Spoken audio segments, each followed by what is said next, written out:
Hello friends, welcome to AB classes. आज का subject है रेफ्रिजरेशन एंड एयर कंडीशनिंग, जिसके अंदर आज मैं समझाने वाला हूं रेफ्रिजरेशन से रिलेटेड कुछ न्यूमेरिकल। यदि ये न्यूमेरिकल आपके काम के हैं तो वीडियो एक बार पूरा जरूर देखें, जिससे आपके डाउट क्लियर हो सकें।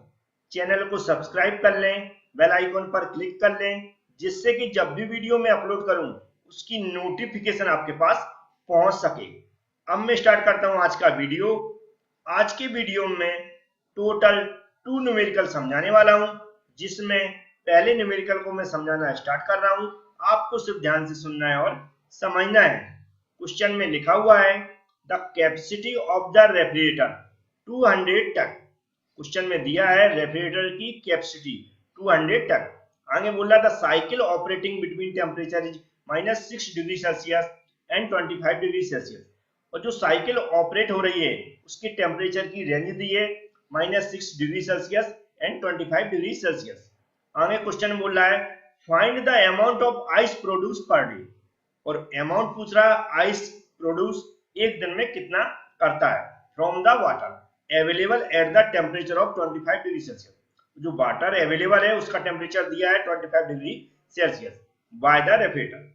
Also find the power required to operate the refrigerator unit। जो रेफ्रिजरेटर यूनिट है उसको ऑपरेट करने के लिए कितनी पावर की रिक्वायरमेंट पड़ेगी, ये भी क्वेश्चन के अंदर पूछा गया। The refrigeration system operates on the reversible Carnot cycle. और क्वेश्चन के अंदर बोल रहा है जो भी हमारी साइकिल ऑपरेट हो रही है वह किस पे हो रही है, रिवर्सिबल कार्नोट साइकिल पर। आगे बोल रहा था लेटेंट हीट ऑफ आइस। जो आइस है उसकी लेटेंट हीट दी है 335 किलोजूल पर के। ये क्वेश्चन में डाटा गिवन है। सबसे पहले हमारा काम रहता है जो भी डाटा गिवन है उसको नोट करना, और जो भी यूनिट कन्वर्ट करना चाहते हैं जिनकी जरूरत है उन यूनिट को कन्वर्ट करना। तो सबसे पहले गिवन डाटा लिखेंगे और यूनिट को कन्वर्ट करेंगे। तो यहाँ पर जो डाटा गिवन है उसको मैंने नोट करके दिखाया है, इसको मैं समझाऊंगा। लेकिन पहले मैं बता दूं जो भी मैंने पिछले न्यूमेरिकल समझाए उसमें मैंने साइकिल के सारे कंसेप्ट समझाए हुए हैं। T1 किसको लेना, T2 किसको लेना, Q1 किसको लेना, Q2 किसको लेना। यहाँ पर मैं समझा दूं कि जो मिनिमम टेम्परेचर रहता है जो -डिग्री सेल्सियस रहता है उसको हम हमेशा क्या लेते हैं, T2 लेते हैं। तो हमने यहाँ T2 डायरेक्ट लिख दिया -6 डिग्री सेल्सियस। इसको हम हमेशा केल्विन में चेंज करते हैं। तो केल्विन में चेंज करने के लिए 273 का प्लस कर देते हैं। तो इसमें हमने प्लस कर दिया तो ये -6 था, ये माइनस हो गया, इसमें से 267 केल्विन बचा। आगे लिखा है T1 जो मैक्सिमम टेम्परेचर दिया है 25 डिग्री सेल्सियस, इसको मैंने यहाँ पर नोट कर दिया है और इसको भी केल्विन में चेंज किया है 273 का प्लस करके, तो ये हो गया 298 केल्विन। इसके अलावा जो वाटर अवेलेबल है उसका टेम्परेचर दिया है 25 डिग्री सेल्सियस, तो इसको मैंने TW से शो करा दिया है वाटर का टेम्परेचर 25 डिग्री सेल्सियस। आगे HFG लिखा हुआ है, ये क्या होती है, जो हमारी लेटेंट हीट गिवन है उसका सिंबल होता है। तो 335 किलोजूल पर केजी दिया हुआ है, इसको मैंने यहाँ पर नोट कर लिया। इसके अलावा जो कैपेसिटी दी है रेफ्रिजरेटर की वह टन में दी है। इस टन को हम किस में चेंज करते हैं, किलोजूल पर मिनट में। तो किलोजूल पर मिनट में चेंज करने के लिए हम क्या करते हैं, जो भी यहाँ कैपेसिटी दी है उसमें 210 का मल्टीप्लाई कर देते हैं। तो इसमें 210 का मल्टीप्लाई कर दिया तो किलोजूल पर मिनट में हमारी जो भी रेफ्रिजरेटर की कैपेसिटी है वह चेंज होगी। आगे जो हमें निकालना है जो भी डाटा उसकी हम यहाँ क्वेश्चन मार्क करके नोट करते हैं। जैसा पावर रिक्वायर्ड है तो W जो वर्क डन रहता है उसको हम निकालते हैं, तो इसको हमने क्वेश्चन मार्क की शो करा दिया। Amount of ice produce per day उसको भी हमें फाइंड आउट करना है। तो यहाँ पर जो अमाउंट ऑफ आइस प्रोड्यूस निकालना है इसके लिए एक फॉर्मूला होता है, उस फॉर्मूले को आपको याद करना है जो मैं अभी समझाने वाला हूँ। तो यहाँ पर एक फॉर्मूला लिखा हुआ है जिसमें लिखा है वेट ऑफ आइस प्रोड्यूस पर मिनट, मतलब पर मिनट में हम निकालेंगे, फिर उसको बाद में हम पर डे में कन्वर्ट करेंगे। पर डे में कैसे कन्वर्ट करते हैं वो भी बताएंगे। अभी सिर्फ हमें ये जो वेट ऑफ आइस प्रोड्यूस पर मिनट इसका फॉर्मूला समझना है। फॉर्मूले में लिखा है heat abstract capacity of refrigerator, जो ऊपर लिखा है heat abstract capacity of refrigerator. ये जो हमारी कैपेसिटी गिवन रहती है रेफ्रिजरेटर की वह होती है, जैसे कि इस क्वेश्चन में गिवन है 200 टन, तो इसको 200 इंटू 210 किलोजूल पर मिनट में यहाँ पर पुट करेंगे। इसके अलावा जो नीचे लिखा है वह हम क्या रखते हैं, heat extract during 1 kg of ice making. जब 1 kg आइस हम बनाते हैं उस टाइम रेफ्रिजरेटर के द्वारा जितनी हीट एक्सट्रैक्ट की जाती है उसकी क्वांटिटी को हम नीचे लिखते हैं। तो हमारे पास ऊपर का डाटा रहता है ऑलरेडी क्वेश्चन के अंदर, नीचे नीचे जो लिखा हुआ है heat extract during 1 kg of ice making, इसके लिए एक फॉर्मूला होता है और इसका अमाउंट हमें निकालना पड़ता है। तो इसके लिए क्या फॉर्मूला होता है, इसका अमाउंट कैसे निकालते हैं, इसके फॉर्मूले को सबसे पहले समझ लेते हैं। तो यहाँ पर एक फॉर्मूला लिखा है heat abstract capacity 1 kg of ice making के लिए। ये पूरा वर्ड भी यहाँ पर जो लिखा हुआ है उसको भी लिख सकते हैं, लेकिन मैंने हीट एब्स्ट्रैक्ट ओनली लिख दिया। तो इसका फॉर्मूला होता है m into cp into del T W plus H F G. M क्या होता है, जो हम यहाँ पर 1 kg की बात कर रहे हैं, 1 kg मास की बात कर रहे हैं, तो m होता है मास, तो 1 m की जगह कितना लिखेंगे हम 1 इंटू cp। cp क्या होती है, स्पेसिफिक हीट, इसके लिए आइस के लिए, तो इसका एक स्टैंडर्ड वैल्यू होती है, वो भी मैं बताऊंगा आगे। नेक्स्ट लिखा डेल टी डब्ल्यू, तो डेल टी डब्ल्यू जो हमारे वाटर की टेम्परेचर की रेंज दी रहती है, तो यहाँ पर वाटर का टेम्परेचर सिर्फ एक दिया है 25 डिग्री सेल्सियस मैक्सिमम वाला, मिनिमम कितना मानते हैं फिर हम 0 से 25 डिग्री सेल्सियस। तो यहाँ पर कितना लिखेंगे हम, डेल टी का मतलब होता है 25 डिग्री सेल्सियस माइनस 0, ठीक है, क्योंकि दूसरा टेम्परेचर गिवन नहीं है। दूसरा गिवन होता तो हम क्या करते, जो मैक्सिमम टेम्परेचर में से जो मिनिमम टेम्परेचर था उसको माइनस कर देते, प्लस एच एफ जी। एच एफ जी क्या है, लेटेंट हीट। तो लेटेंट हीट आइस की यहाँ पर लिखी हुई है, जो क्वेश्चन में गिवन है 335 किलोजूल पर केजी। ये सभी डाटा में इसमें पुट करेंगे और इसकी वैल्यू निकालेंगे, जो नीचे दिए 1 kg ऑफ आइस मेकिंग के लिए हीट एब्स्ट्रैक्ट। इसमें सारी वैल्यू पुट करके हम इसका आंसर निकाल लेते हैं। तो यहाँ पर आप देख रहे हैं वैल्यू मैंने m की जगह 1 रख दिया। cp की जो स्टैंडर्ड वैल्यू होती है 4.186 स्पेसिफिक हीट किसके लिए, आइस के लिए, इंटू 25 माइनस 0 कर दिया, जो मैक्सिमम टेम्परेचर वाटर का यहाँ पर देखो मैंने लिखा हुआ 25 डिग्री सेल्सियस, और माइनस 0 जो कि गिवन नहीं है, तो इसको क्या करेंगे 0 से 25 डिग्री सेल्सियस प्लस 335 जो हमारी लेटेंट हीट दी है इसको रख दिया। अब इसको हम कैलकुलेटर से कैलकुलेट करेंगे तो हमारी वैल्यू आएगी 439.7 किलोजूल पर केजी। तो ये हमारी नीचे 439.7 वैल्यू आई है, इसको हम कहां पर रखेंगे, heat extract during 1 kg of ice making इसकी जगह। और heat extract capacity of refrigerator इसकी कितनी दी हुई है क्वेश्चन में, 200 इंटू 210 किलोजूल पर मिनट। इसको हम ऊपर रखेंगे और इसको नीचे रखेंगे, और हम क्या निकालेंगे, वेट ऑफ आइस प्रोड्यूस्ड पर मिनट। इसको निकाल के मैं दिखा देता हूं। तो यहाँ पर आप देख सकते हैं ऊपर इसको मैंने इसमें मल्टीप्लाई करके डायरेक्ट रख दिया 42000, और जो वैल्यू हमने इस नीचे वाली निकाली हुई थी अभी उसको रख दिया। इसको इसमें डिवाइड किया तो 95.52 किलोग्राम पर मिनट आ गया। किलोग्राम पर मिनट क्यों आई यूनिट, क्योंकि हम जानते हैं क्या थी, किलोजूल पर मिनट, तो मिनट तो नीचे पहुंच गया, लेकिन जो हमने ये नीचे वाली वैल्यू निकाली थी किसमें निकाली थी, किलोजूल पर केजी में। केजी वाला ऑप्शन ऊपर पहुंच गया, किलोजूल से किलोजूल कैंसिल हो गया, तो यहाँ पर यूनिट क्या बची, किलोग्राम पर मिनट। अब ये जो वैल्यू आ गई ये किसमें आई, मिनट में आई है, लेकिन हमें किसमें निकालना है, पर डे में। यहाँ पर लिखा आइस प्रोड्यूस पर डे, ये हमें अमाउंट निकालना है। तो अब मिनट को सबसे पहले आवर्स में कन्वर्ट करेंगे, फिर डे में कन्वर्ट करेंगे। तो मिनट को आवर्स में कन्वर्ट करने के लिए क्या होगा, मिनट में हम 60 का डिवाइड करेंगे, 60 का डिवाइड करेंगे तो वो कहां पर मल्टीप्लाई हो जाएगा, ऊपर इस वैल्यू में मल्टीप्लाई हो जाएगा, क्योंकि वो थर्ड नंबर पे हम डिवाइड करते हैं।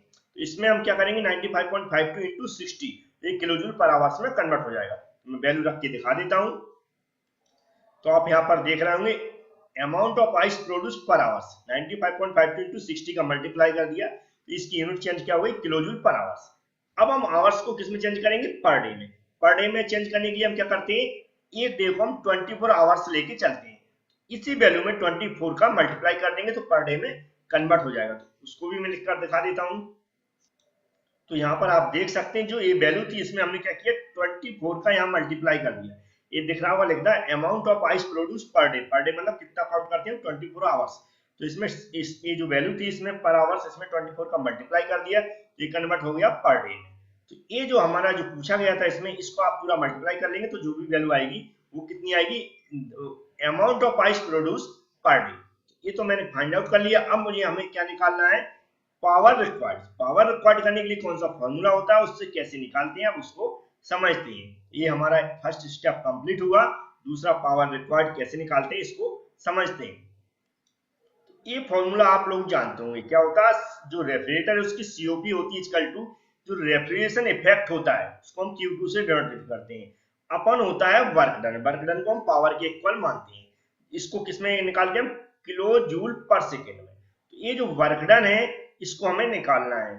तो इसके लिए हमें क्या जरूरत है, जो रेफ्रिजरेशन इफेक्ट है उसकी वैल्यू पता होनी चाहिए, या जिसे हम रेफ्रिजरेशन कैपेसिटी के नाम से भी जानते हैं, और सीओपी हमें मालूम होनी चाहिए रेफ्रिजरेटर की।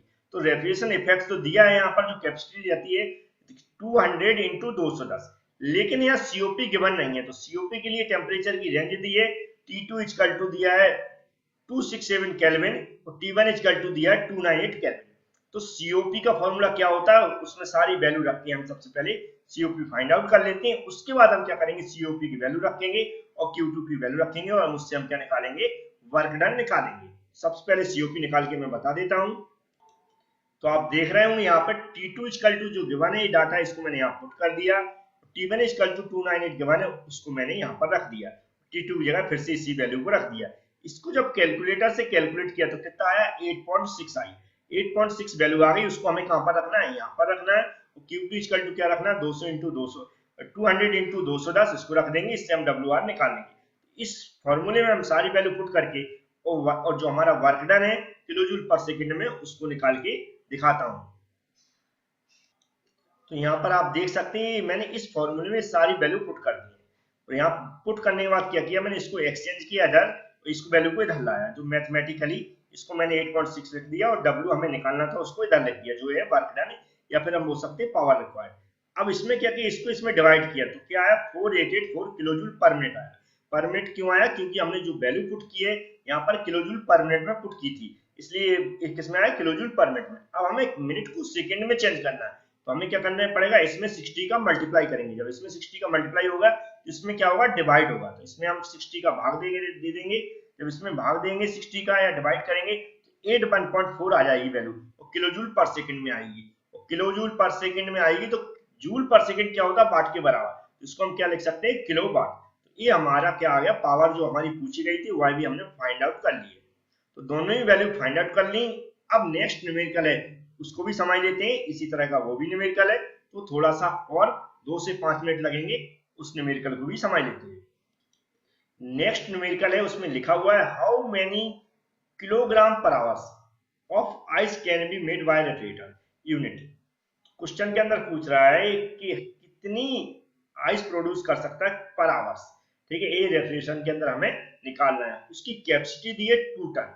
आगे बोला था आइस एट -4 डिग्री, जो आइस हमें प्रोड्यूस करना है वह कितनी डिग्री सेल्सियस की करना है, -4 डिग्री सेल्सियस की। Is to be made from water 25 degree Celsius. मतलब यहाँ पर वाटर के दोनों टेम्परेचर दिए, मतलब यहाँ वाटर का टेम्परेचर दिया है 25 डिग्री सेल्सियस। इससे हमें क्या बनाना है, -4 डिग्री सेल्सियस की आइस बनाना है। तो और आगे बोल रहा है फॉर आइस, जो सीपी दिया है इसके लिए 4.18 किलो जूल दिए, एंड लेटेंट हीट दी है 335 किलो जूल पर केजी। जैसा कि न्यूमेरिकल को समझने के बाद सबसे पहले हमें क्या करना है, जो डाटा गिवन है उसको नोट करना है। तो डाटा गिवन है उसको नोट कर लेते हैं। तो यहाँ पर दिख रही है कि जो वाटर का टेम्परेचर दिया उसको लिख लिया और आइस का टेम्परेचर दिया वो भी लिख लिया। ठीक है, यहाँ पर रेफ्रिजरेटर की टेम्परेचर की रेंज नहीं दी है, ये याद रखना है, इसलिए इसको केल्विन में चेंज ना करें, क्योंकि ये जो हमारा वाटर है उसका टेम्परेचर दिया है और जो हम आइस बना रहे हैं उसका टेम्परेचर दिया है। और HFG मतलब जो लेटेंट हीट दी है 335, उसको नोट कर लिया, जो कि आप यहाँ पर देख सकते हैं। और जो CP स्पेसिफिक हीट दी है इसकी वो भी यहाँ पर दी है, तो उसको भी नोट कर लिया। और जो रेफ्रिजरेशन कैपेसिटी दी है 2 टन, उसको नोट कर लिया, लेकिन उसको किस में कन्वर्ट करना है, किलो जूल पर मिनट में। 210 का मल्टीप्लाई करके किलो जूल पर मिनट में उसको भी चेंज कर लिया। हमें वेट ऑफ आइस प्रोड्यूस पर आवर्स निकालना है। तो वेट ऑफ आइस प्रोड्यूस जो निकालते हैं उसका एक फॉर्मूला होता है, जो मैं ऊपर भी समझा चुका हूँ, फिर से एक बार समझा देता हूँ। तो यहाँ पर आपको फॉर्मूला लिखा दिख रहा होगा, वेट ऑफ आइस प्रोड्यूस पर मिनट के लिए जो फॉर्मूला बनाया हुआ मैंने, इसमें लिखा हुआ heat extract capacity of refrigerator. मतलब जो एक्चुअल में जो रेफ्रिजरेटर यूज कर रहा है उसकी हीट को एक्सट्रैक्ट करने की जो कैपेसिटी है, या बोल सकते हैं हीट को खींचने की जो कैपेसिटी है। नीचे लिखा है heat extract during 1 kg of ice making.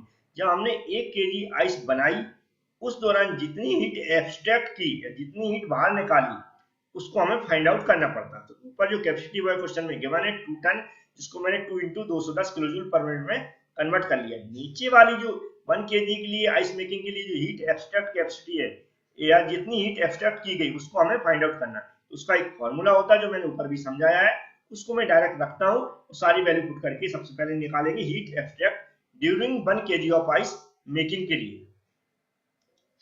तो आप देख सकते हैं जो फॉर्मूला है ऊपर मैंने समझाया था, m into CP into del TW plus HFG ice के लिए। m क्या मास है, जो 1 kg दिया है तो m की जगह 1 रखेंगे। CP क्या स्पेसिफिक हीट आइस के लिए, जो कि यहाँ पर गिवन है, आप देख रहे होंगे ये वाली। और जो हमारा डेल TW है उसकी दोनों टेम्परेचर दिए हैं। जो मैक्सिमम टेम्परेचर कौन सा, 25 डिग्री सेल्सियस वाटर का टेम्परेचर। इससे हम जो आइस बना रहे हैं वह कितने डिग्री सेल्सियस बनाना है, -4 डिग्री सेल्सियस की आइस बनाना। तो इसका भी टेम्परेचर गिवन है, तो यहाँ 25 माइनस ब्रैकेट के अंदर क्या लिख दिया -4 डिग्री सेल्सियस, क्योंकि ये माइनस में गिवन है। और फॉर्मूले में क्या है, जो TW का टेम्परेचर माइनस जो हमारा आइस का या जो नेक्स्ट टेम्परेचर है जो मिनिमम वाला उसको है, तो माइनस फॉर्मूले में है और माइनस गिवन है किसका, जो आइस का टेम्परेचर है। तो ये माइनस माइनस क्या हो जाता है, प्लस हो जाता है। नीचे आपको दिख रहा होगा मैंने प्लस कर दिया। ये प्लस में 335 जो हमारी लेटेंट हीट दी है उसको मैंने पुट कर दिया, जो कि यहाँ पर मैंने गिवन डाटा में लिखा हुआ है। तो याद रखें माइनस फॉर्मूले में है और फिर ये माइनस गिवन है क्वेश्चन के अंदर, तो माइनस माइनस प्लस हो गया, तो यहाँ पर मैंने प्लस कर दिया है। इसको कैलकुलेटर से जब कैलकुलेट किया तो हमारी वैल्यू आई कितनी आई, 456.22 किलोजूल पर केजी। तो ये जो वैल्यू आ गई इसको हमें कहाँ रखना है, नीचे रखना है, और ऊपर क्या रखना है 2 × 210। इन दोनों वैल्यू को रखकर हम क्या निकालेंगे, वेट ऑफ आइस प्रोड्यूस पर मिनट। तो निकाल के मैं दिखा देता हूं। तो आप यहाँ पर देख सकते हैं दोनों वैल्यू पुट करके इसको इसमें डिवाइड किया तो 0.920 किलोजूल पर मिनट आया। किलोजूल पर मिनट क्यों आया, क्योंकि हम जानते हैं एक जो हमारी क्या पर दिया, किलोजूल पर मिनट दिया है। किलोजूल से किलोजूल कैंसिल हो जाता है, और किलोग्राम और मिनट बचता है, तो ये किलोग्राम ऊपर पहुंच जाएगा और मिनट नीचे आ जाता है, क्योंकि मिनट ऑलरेडी नीचे है। जो थर्ड वाली वैल्यू किलोग्राम होती है वो कहाँ पहुंच जाती है, ऊपर पहुंच जाती है। तो किलोग्राम पर मिनट हमारी यूनिट आ गई वेट ऑफ आइस प्रोड्यूस पर मिनट की। अब एक हमने क्या निकाली, पर मिनट में निकाली। हमने क्वेश्चन में क्या पूछ रहा है, किलोग्राम पर आवर्स में निकालना। तो आवर्स में कन्वर्ट करने के लिए क्या करते हैं हम, जैसा मैं फिर बार बार समझा रहा हूँ कि मिनट को आवर्स में कन्वर्ट करेंगे तो 60 का नीचे डिवाइड होता, वो होता थर्ड नंबर का, तो डायरेक्ट मल्टीप्लाई हो जाता ऊपर, इसलिए हम डायरेक्ट मल्टीप्लाई कर देंगे ऊपर वाली वैल्यू में किलोग्राम पर आवर्स में कन्वर्ट करने के लिए। इस वैल्यू में हम 60 का मल्टीप्लाई करेंगे तो ये हमारा कन्वर्ट हो जाएगा वेट ऑफ आइस प्रोड्यूस पर आवर्स। उसको भी मैं लिख कर दिखा देता हूँ। तो यहाँ पर आप देख रहे होंगे जो वैल्यू थी इसको मैंने क्या किया, आवर्स में कन्वर्ट किया, 60 का मल्टीप्लाई कर दिया, यहाँ पर लिख दिया वेट ऑफ आइस प्रोड्यूस पर आवर्स। इसको इसमें जब मल्टीप्लाई किया तो 55.2 किलोजूल पर आवर्स आ गया, जो कि क्वेश्चन में पूछा गया। इस तरह हमने इसको भी कैलकुलेट करके दिखा दिया। यदि आपको वीडियो पसंद आता तो लाइक करें, शेयर करें। Thank you friends.